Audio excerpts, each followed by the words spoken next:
Eh bien, chers amis, bonjour et bienvenue sur cet espace dédié au site mécaniqueuniverselle.net, le site qui s'efforce de démontrer que l'humanité, dans son ensemble, évolue vers son ultime perfection.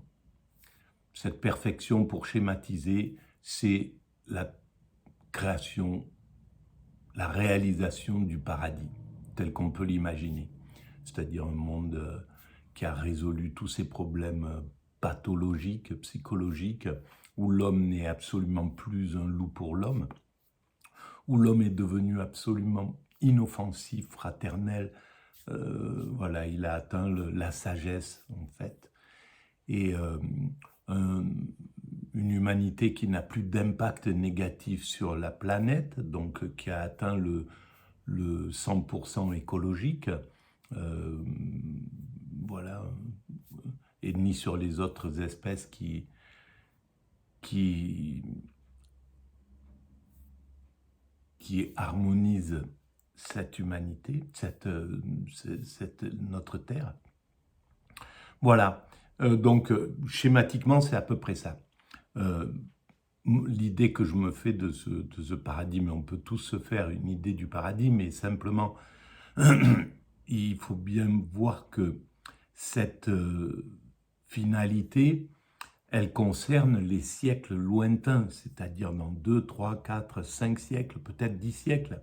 Il faudra autant pour atteindre cette ultime perfection. Mais on a fait la plus grande partie du chemin depuis qu'on s'est séparé des autres primates pour devenir l'humanité que nous sommes. Eh bien, on a fait la plus grande partie de cette aventure vers cet état de perfection. Après, comment sera géré comment sera vécu cet état, il est impossible de le savoir. Simplement, ce qu'on peut arriver à déterminer maintenant, je pense, on va pouvoir commencer à le déterminer, c'est en prenant le chemin, la ligne que suit l'humanité depuis qu'elle s'est séparée des autres primates, donc depuis l'origine de la culture, on pourrait dire, de la culture humaine. En suivant cette ligne, nous sommes arrivés à ce point. Et si on trace une ligne et qu'on la prolonge, eh ben on atteint cet état, cet état de perfection, où où on a maîtrisé le comportement, maîtrisé l'environnement, maîtrisé le questionnement, où on a répondu à toutes nos questions. Donc, on a l'esprit dans cette finalité. L'esprit est devenu libre, limpide, clair, parce qu'il a résolu tout ce qui l'angoisse, en fait. Qu'est-ce qu'il y a après la mort? Est-ce qu'il existe Dieu? Voilà, toutes les grandes questions métaphysiques. Alors, je suis en train de m'appuyer sur des podcasts qui ont été proposés sur France Culture sur l'invention de la raison et qui sont présentés par François Châtelet, un conteur, un philosophe conteur extraordinaire. Et donc, j'ai commencé un petit peu, comme d'habitude, en regardant au milieu du livre, et là, au milieu des 20 interventions qu'il fait, celle qui concernait Hegel. Mais on va reprendre dès le début, pas la première, on va dire, hein, c'est la numéro 2, parce que la première, c'est une explication par d'autres philosophes de ce travail, c'est un peu la critique de ce travail-là. On le verra à la fin si on a le temps de faire ça. Mais là, c'est l'épisode 2, l'invention de la raison. L'idée, c'est l'histoire de la raison, hein, c'est le développement de la raison dans l'humanité. Alors, c'est sujet à controverse, évidemment, parce que la raison, apparemment, il l'a fait naître dans le monde grec, dans la philosophie grecque, donc occidentale, comme si c'était le fondement de la pensée, de la raison. c'est bien, c'est schématique. Il faut voir que ça a été fait, ces vidéos-là, ce travail dans les années 70. Donc on a évolué sur ce plan-là. Maintenant, on sait que c'est pas l'Occident qui a tout imaginé, qui a tout fait. Au contraire, c'était déjà présent dans les autres cultures, et il y aura tout un travail à faire pour restaurer cette vérité. Mais bon, c'est secondaire là. L'important, c'est le développement de la raison dans la pensée occidentale. Donc je lance la vidéo et l'audio, et puis je commente éventuellement.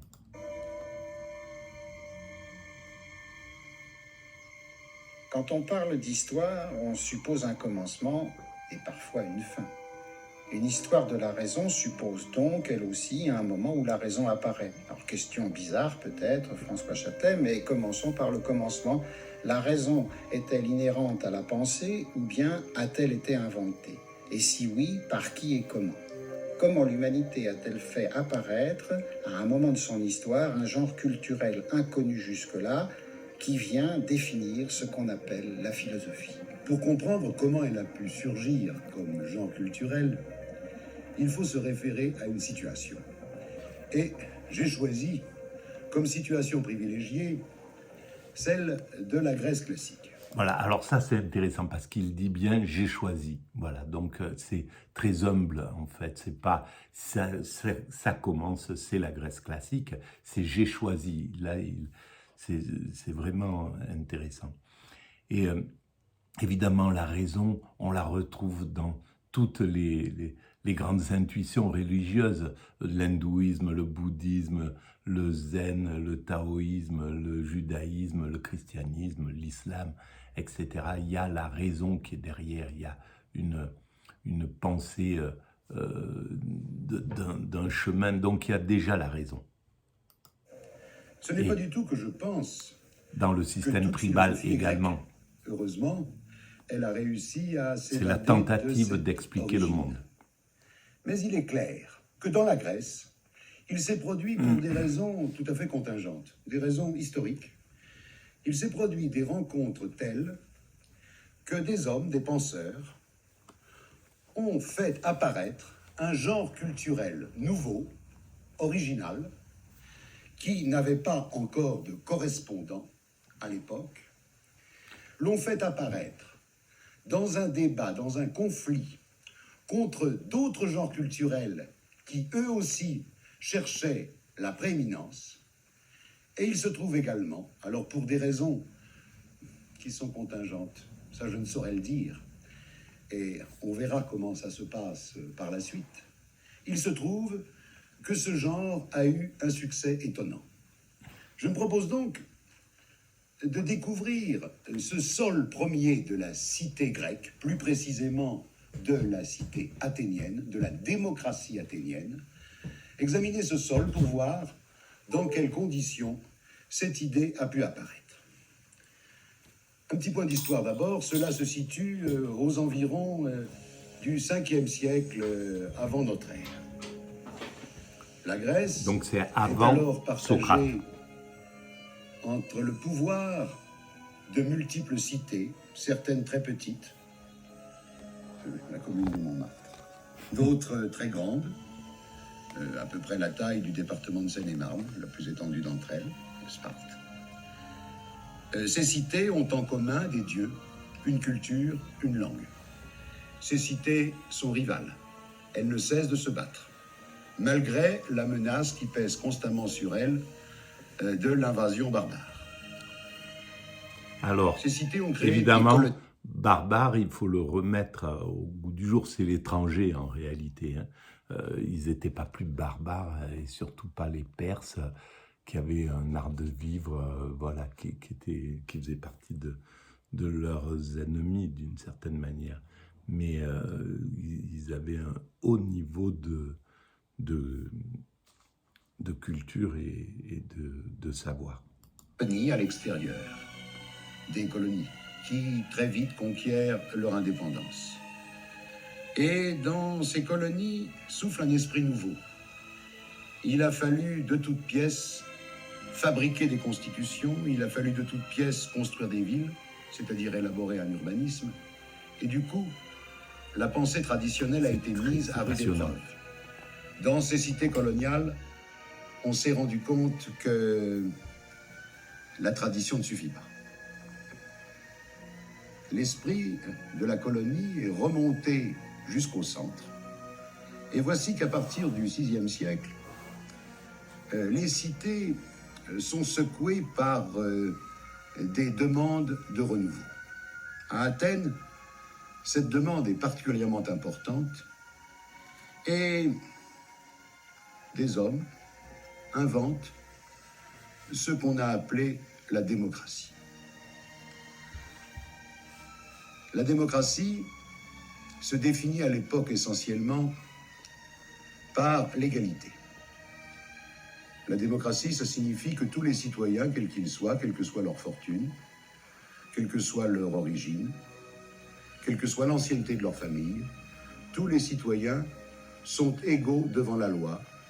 Ils ont le même droit à intervenir devant les tribunaux et à prendre la parole dans les assemblées où on délibère du destin collectif. Oui, alors on imagine bien l'impact d'un tel changement sur la culture traditionnelle. En effet, dans la démocratie, la parole va bientôt devenir reine. Jusqu'alors, les décisions étaient prises par les aristocrates, par les familles nobles, et ces décisions étaient prises en général dans le secret. Les gens délibéraient dans le secret et venaient annoncer au public la décision prise pour l'ensemble de la collectivité. Du coup, dans ces cités traditionnelles,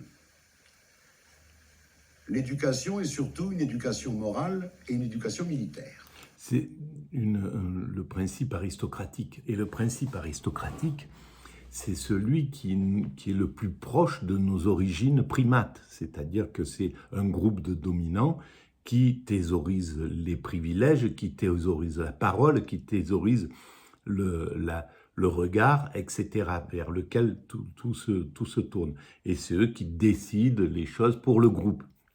Donc ça, c'est le principe aristocratique, c'est le principe oligarchique, c'est le principe autocratique, c'est le principe de la dictature. Un groupe de dominants qui impose sa loi sur le peuple, sur le groupe. La démocratie, c'est une pure merveille, c'est une œuvre d'art, parce que ça inverse les lois de la nature tout en gardant l'énergie. C'est-à-dire que les dominants sont en compétition pour atteindre le niveau de la gouvernance, mais c'est pour appliquer les valeurs et les lois du peuple, par essence plus paisible, par essence plus fraternelle, plus partageur, etc., qui est moins bagarreur, etc. Donc les dominants, en principe, sont là pour appliquer les lois du peuple, pour appliquer les volontés du peuple. Est-ce que, dans un système aussi... aujourd'hui, on se dit en démocratie, les hommes politiques nous parlent de démocratie. Est-ce qu'en démocratie, le peuple aurait choisi un libéralisme aussi mortifère, aussi ravageur des acquis sociaux, ravageur esclavagistes, etc. Est-ce qu'on aurait choisi ça? Non, ça veut dire que les dominants en font qu'à leur tête. Et on le voit bien, là, là on est devant la preuve absolue. Le peuple a fait une élection, il a fait émerger un système dominant, et le groupe dominant s'organise pour ne pas en tenir compte. Donc, c'est l'inverse de la démocratie. Et en plus, l'oligarchie, parce qu'on est dans un système oligarchique, eh bien, il donne la visibilité dans ces médias, dans les médias de l'oligarchie, CNews, BFM, LCI, etc., TF1.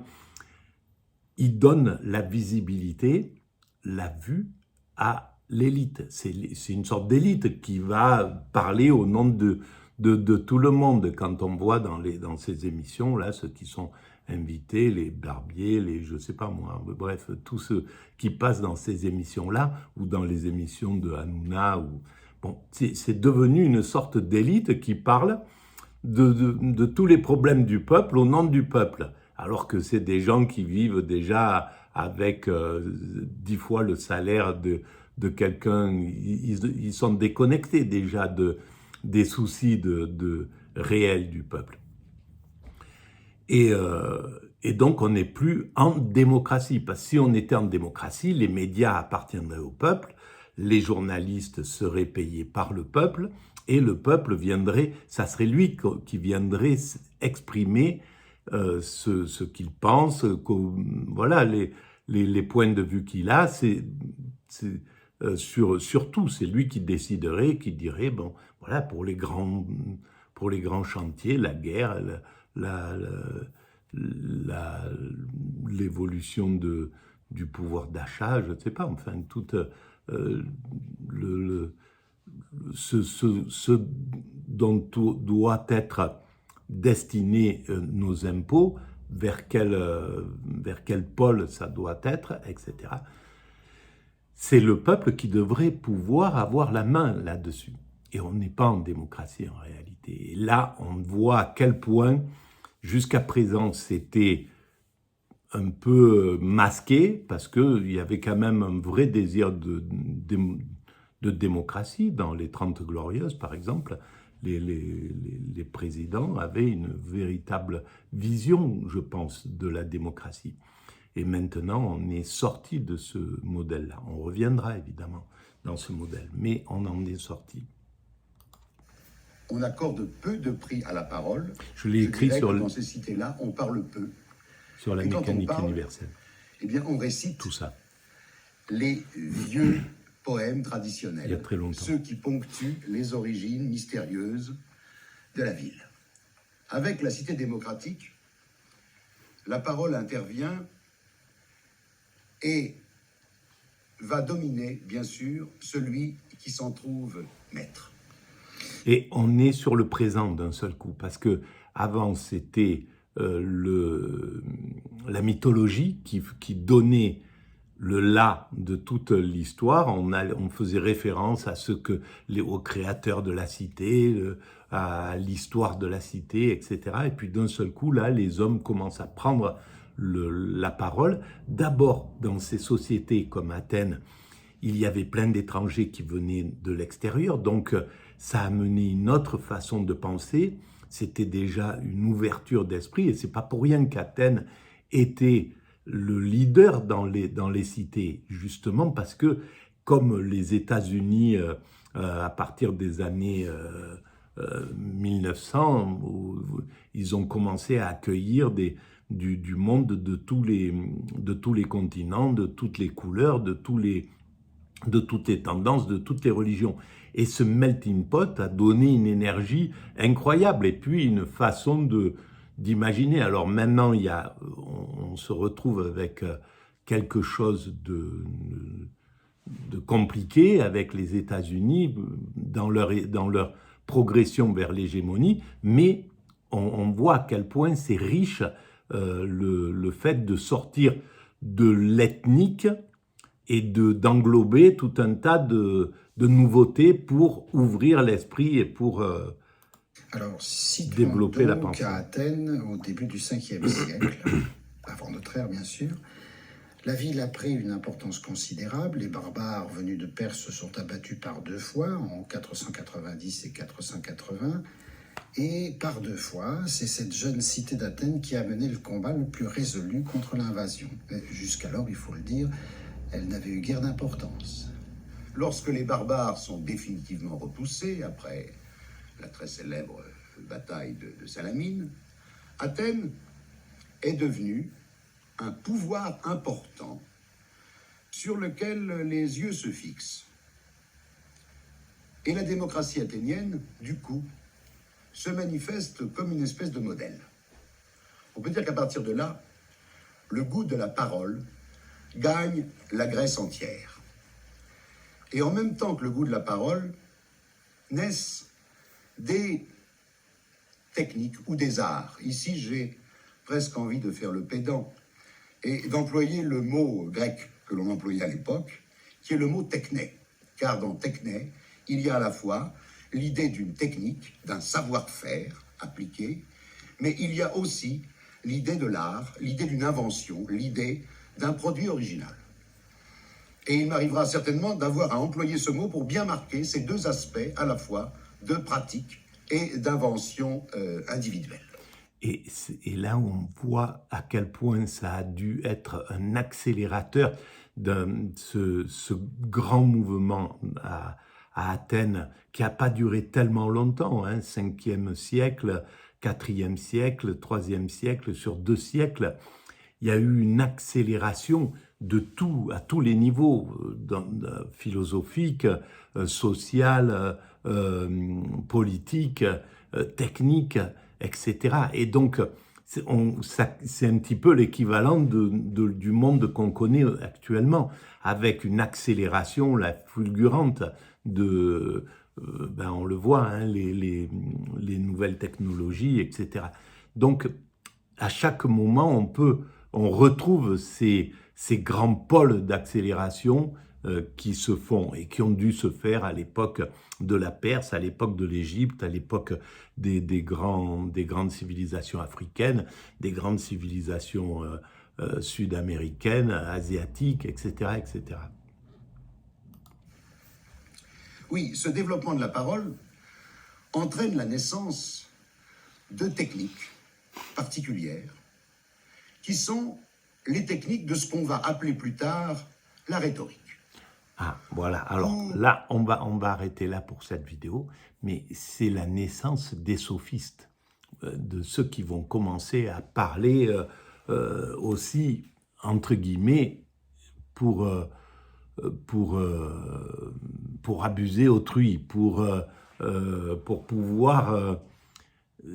ce qu'on retrouve dans la politique actuelle, c'est-à-dire quelque chose qui est... on pourrait dire la naissance de la perversion, en somme, de la perversité, de la capacité, à travers le langage, d'abuser autrui, de se sortir de... C'est ce qu'ont fait les sophistes. Ils se faisaient payer pour pouvoir enseigner aux jeunes à aller défendre des causes indéfendables, à gagner des procès même contre la vérité, etc. Donc, c'est un autre monde qui naît. Voilà. On arrête là pour cette vidéo et je reprends dans la foulée. N'oubliez pas, si vous pensez que ça a un peu d'intérêt, de mettre des pouces, de vous abonner, de visiter le site mécaniqueuniverselle.net. J'ai parlé de tout ce que je parle, simplement je le précise d'une autre manière. Il y a déjà une vingtaine d'années. Et d'envoyer le lien à vos amis et de laisser des commentaires. Tout ça augmente la visibilité du site. Merci, à très bientôt.